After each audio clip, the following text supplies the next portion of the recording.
First UFC fight right out of the gate, man. You're doing an open workout, man. Yeah, it's amazing. Like I said, the fact that I'm fighting Desmond is a big thing for me because I know he's from here. I know there's going to be a lot of energy in the crowd. So I'm grateful for this opportunity. Tell me about when they contacted you and said, "Hey, man, we want you to come to the next level." What was that like for you? Like I said, I was watching Game of Thrones, and Stefan Patrick called me and said, "Pick up your phone." I'm like, "Dude, I'm watching Game of Thrones. It's urgent." So I answered, and he told me, "Do you want to fight in the UFC? It's against Desmond Green at 155. I know it's not your weight class, but that's your shot. That's your opportunity. You want it?" Hell yeah! I thought this is going to be my 11th fight in 3 years. So I'm a very active person. I'm not going to do this sport all of my life. I know there's a few guys that went too long. I don't want to be this type of guy. So I want to take as much fight as I can. Fight healthy, keep it simple, and there you go. What's too long? I mean, how old are you? You're like 23? I'm 23.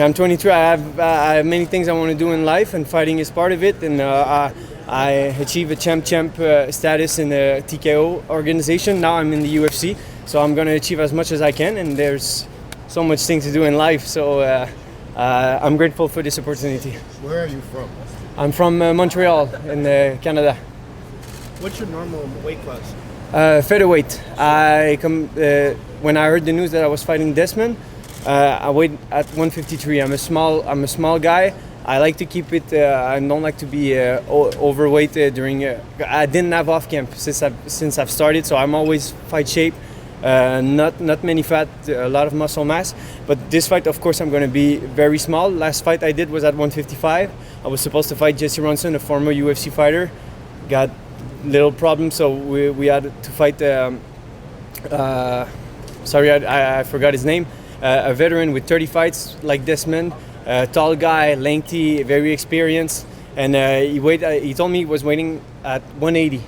I was like 156 for this fight, and I felt it. And after the fight, I'm never going back to 155. It was a bad idea, but bad idea and the UFC. Okay, we'll give it a shot. What do you know about Desmond? Great wrestler, but doesn't seem to be using as much as I thought he would in his fight. He's a explosive guy, experienced guy. He like wars, and I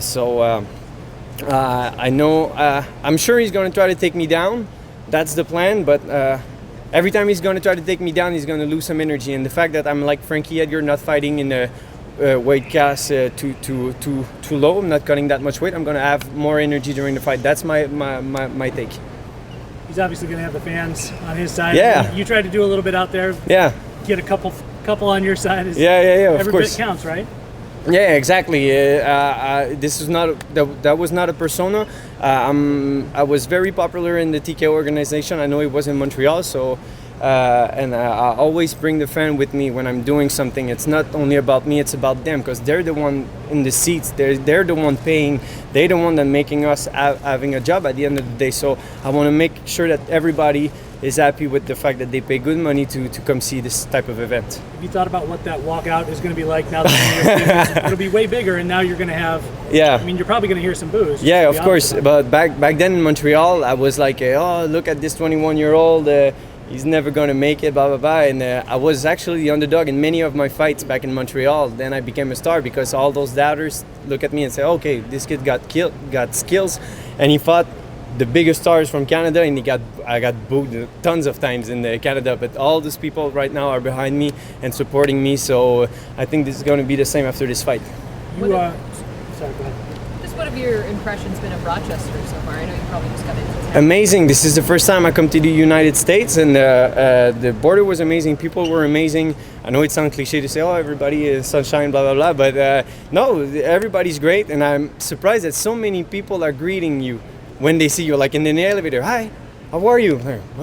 Are you talking to me? Okay, how are you? So I don't know if it's about the weather in Canada, but people don't used to say hi that often. So I'm grateful. I'm feeding off of all the positive energy. You're a finisher. Yeah. I think all your fights have been finishes. Yes, sir.